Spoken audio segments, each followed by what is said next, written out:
यही तो हुआ था अयोध्या के साथ, और यही हुआ काशी के साथ, और यही हुआ था मथुरा के साथ। हमने यही तो कहा, उस समय 5 गांव मांगे थे भाई। भगवान कृष्ण ने तो पहले कहा, जब वो समझौता कराने के लिए गए थे, महाभारत का युद्ध टालने के लिए गए थे, कि भी देना हो तो आधा दो, लेकिन इसमें भी यदि बाधा है तो दे दो केवल 5 ग्राम। वो 3 किले भी इसलिए वे विशिष्ट स्थल हैं, वे सामान्य नहीं है, ईश्वर की अवतरण की धरती है, असामान्य नहीं है। वो असामान्य यानी उसको एक सामान्य स्तर पर नहीं मान सकते, लेकिन एक जिद है, और उस जिद में जब राजनीतिक उसमें तड़का पड़ने लगता है और वोट बैंक बनाने की राजनीति होने लगती है, तो वहीं से फिर विवाद की स्थिति खड़ी होने लगती है। हमने तो केवल 3 जगह मांगी, अन्य जगहों के बारे में कोई मुद्दा नहीं था।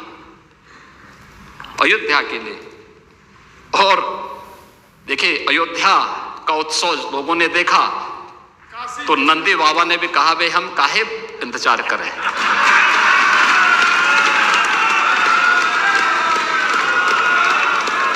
उन्होंने भी इंतजार किए बगैर रात्रि में बैरिकेड तोड़वा डाले।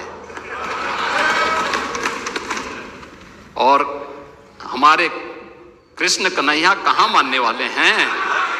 नमस्ते बंधु, ये योगी जी थे, और इन्होंने जो नहीं कहा वो मैं कह दे रहा हूं। इसी रश्मि रथी में रामधारी सिंह दिनकर जी ने यह भी कहा है कि जब नाश मनुज पर छाता है, पहले विवेक मर जाता है। और ऐसा ही विवेक भ्रष्ट और भ्रमित हो गया है इस समय वामपंथ के सारे ठेकेदारों का।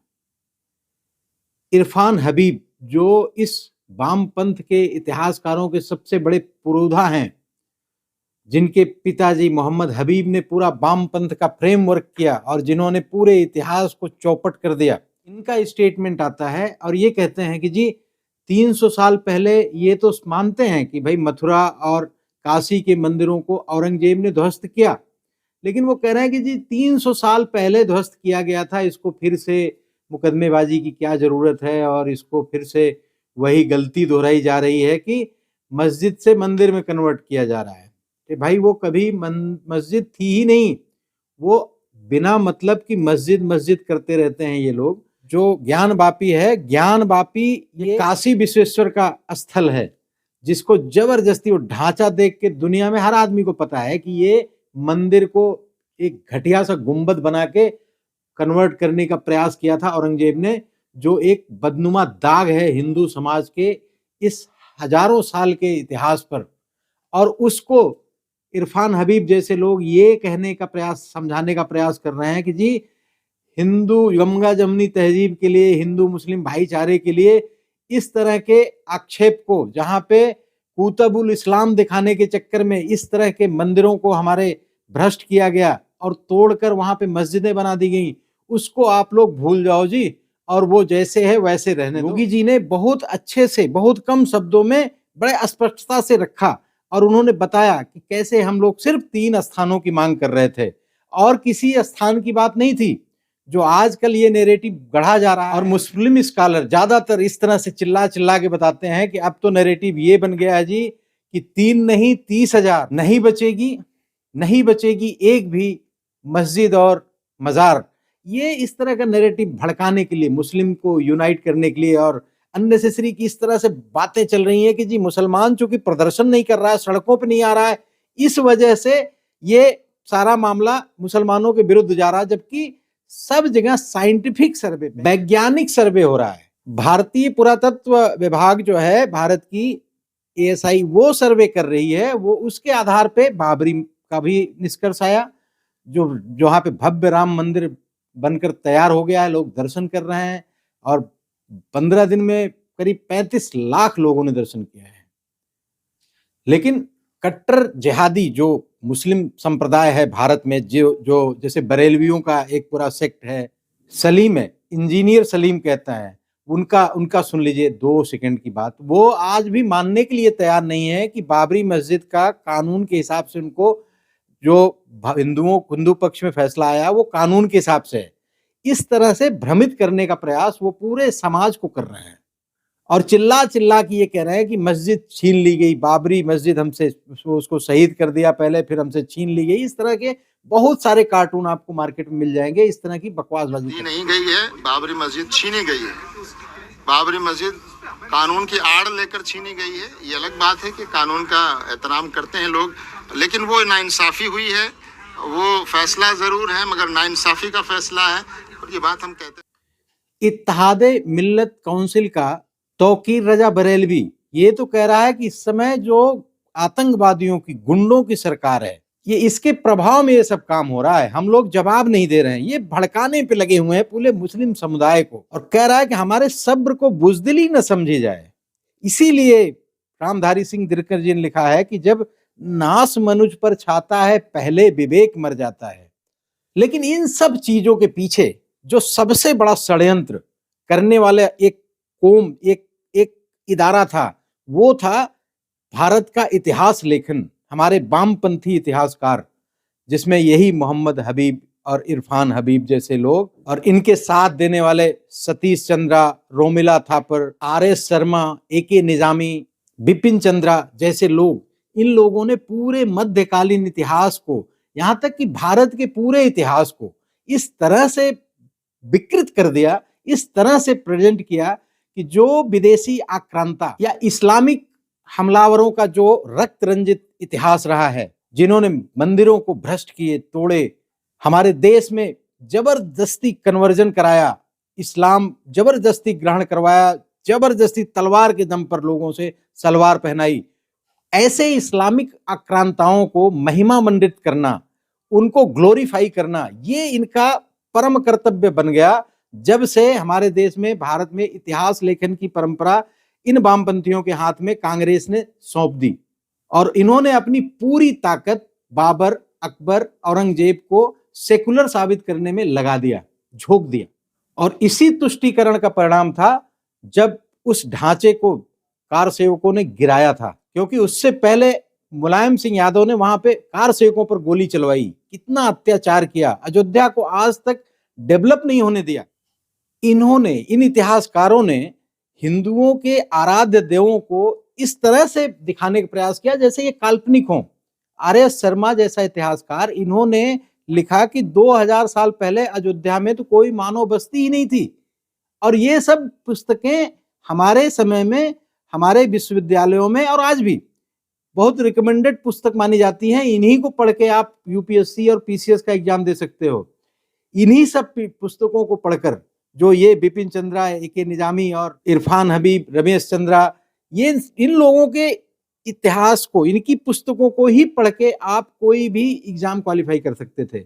ऐसी पुस्तकों को पढ़कर जो एक 2-3 जनरेशन हमारे यहाँ की निकली है, वो इस तरह से अभारतीय हो गए या इस तरह से उनके अंदर हीन भावना डाली गई जानबूझकर उनके जहनियत पर, उनकी मानसिकता पर, कि वो भारतीय होने पर उनको पछतावा होता था।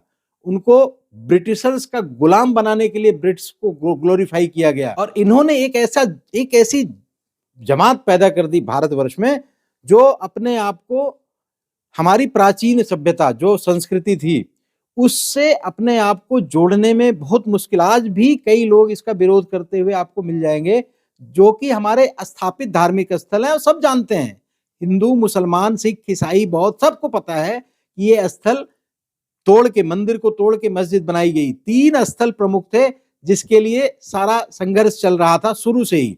लेकिन क्या मुस्लिम पक्ष इसको देगा? हिंदुओं को नहीं दे सकता, क्योंकि ये मुस्लिम के जो ऊपर बैठे हुए 2% आका लोग हैं, मौलाना, मौलवी, मुफ्ती, ये सब इतने चिढ़े बैठे हैं, ये इनकी दुकानदारी बंद होती दिख रही है।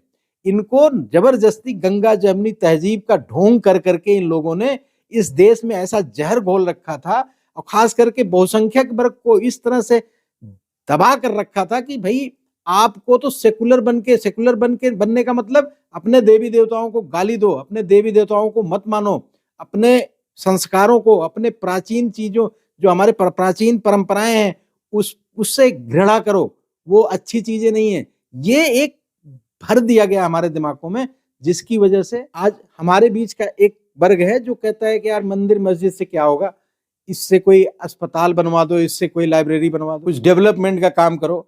अभी तो डेवलपमेंट भी दिख रहा है भाई। अभी तो अयोध्या में जिस तरह से टूरिज्म बढ़ रहा है, उससे तो बहुत ज्यादा विकास होने की संभावना है। यूपी की जीडीपी बहुत तेजी से ग्रोथ करने की बात चल रही है, जो आरबीआई मान रही है। अब इस तरह से अगर उत्तर प्रदेश में अयोध्या मिल गया और बहुत भव्य डेवलपमेंट हो रहा है उसका, काशी मिलना ही है, उसका सर्वे लगभग हो गया है, लेकिन अभी भी साइंटिफिक सर्वे को अटकाने भटकाने का प्रयास मुस्लिम पक्ष लगातार करता रहता है। और उसी तरह से मथुरा में भी, मथुरा में तो हाई कोर्ट में है मामला, वहां अच्छा ये बिल्कुल स्पष्ट है कि मिलना है तीनों स्थल और हिंदू पक्ष को ही मिलना है, लेकिन वो प्यार से दे देंगे तो उनको ये ऐसा हो सकता है कि वो प्यार से दे दें तो शायद, और जो यहाँ पे लाखों मंदिरों को तोड़कर मस्जिद बनाई गई है वो शायद बच जाए या कोई रास्ता निकल आए। लेकिन अभी एक हिंदुओं का भी वर्ग है जो अब हर मंदिर को लेने के लिए दृढ़ संकल्प है, और ये होना ही है।